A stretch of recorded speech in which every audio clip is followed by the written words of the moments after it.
Startuoja vėl naujieji mokslo metai ir vėl į suolus mus visus kvies.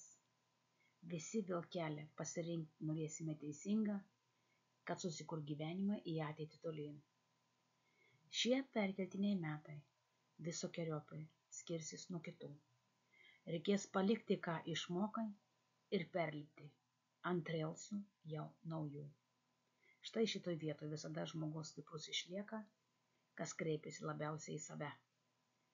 Nes tavyje sudėtos žinios tau gyventi, be vargo perlipti ant relsų gyvenimo naujų.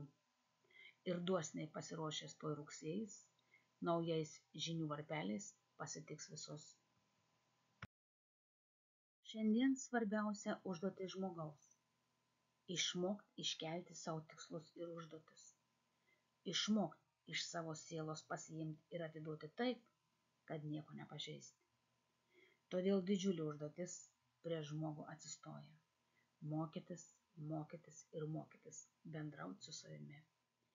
Pasiimti iš aukso puodą, kurį atsinešėm visi, o aukso puodo atspindys tai mūsų sielos brandulys, kuriame Dievas ranką visada išties. Todėl kviečiu visus, kas yra išties neabejingas savo, mokytis atverti aukso puodą ir atiduoti pagarbiai visiems, atverti sąmonėje supratimą, kad žmogaus sąmonė tai įrankis valdyti aukso puodą, atspindintis auksinę šviesą tiesiai iš dangaus.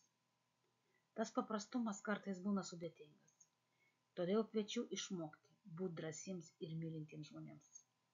Mane galima rasti Telegrame Sigutė Venskaitytė, YouTube'e @Sigutė88.